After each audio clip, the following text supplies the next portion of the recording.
कोलकाता के RG Kar medical college में बेरहमी से बलात्कार और हत्या के शिकार हुए 31 साल के प्रशिक्षु डॉक्टर के परिवार ने कई गंभीर आरोप लगाए हैं। एक साक्षात्कार में परिवार ने आरोप लगाया कि उन्हें बताया गया कि उनकी बेटी ने आत्महत्या कर ली है। परिवार ने कहा कि बेटी का शव देखने की अनुमति देने से पहले उन्हें 3 घंटे तक अस्पताल के बाहर इंतजार करना पड़ा। पीड़िता के पिता ने क्या क्या बताया, अब ये जानिए। महिला डॉक्टर के पिता ने कहा, जब हमें अस्पताल से पहली बार फोन आया तो उन्होंने यानी कि अस्पताल अधिकारियों ने कहा कि हमारी बेटी की मौत आत्महत्या से हुई है और हमें तुरंत आना होगा। शुरुआत में कोलकाता पुलिस को पीड़िता के आत्महत्या का शक था, लेकिन फिर बाद में दुष्कर्म की बात सामने आ गई। एक रिश्तेदार ने क्या कहा है, अब ये भी जानिए। उन्होंने कहा, माता पिता ने अधिकारियों से बेटी की चेहरा दिखाने की गुहार की, फिर भी उन्हें 3 घंटे तक इंतजार करना पड़ा। पीड़िता के मुंह पर लगा था खून। रिश्तेदार ने कहा कि 3 घंटे बाद उन्हें पीड़िता के पिता को अंदर जाने दिया गया ताकि वो उसका शव देख पाए। उन्हें सिर्फ एक तस्वीर खींचने की इजाजत दी गई, जिसे उन्होंने हमें दिखाया। उसके शरीर पर कोई कपड़ा नहीं था, मुंह में खून लगा हुआ था।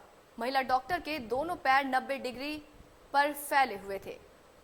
ऐसा तब तक नहीं हो सकता जब तक पेल्विक गर्दन टूट ना जाए, जिसका मतलब है कि उसकी टांगों को चीरा गया था।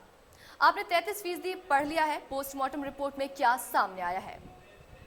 पोस्टमार्टम रिपोर्ट में सामने आया है कि पीड़िता के गुप्तांग पर चोट की गई थी। आरोपी ने उसे इतनी जोर से मारा कि उसके चश्मे का शीशा टूट गया, जिसके टुकड़े पीड़िता की आंखों में घुस गए।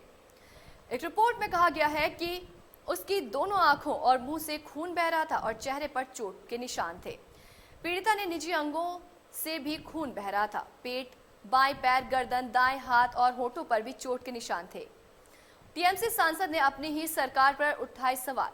तृणमूल कांग्रेस सांसद सुखेंदु शेखर रॉय ने कहा कि वे डॉक्टर के साथ बलात्कार और हत्या के खिलाफ चल रहे विरोध प्रदर्शन में शामिल होंगे।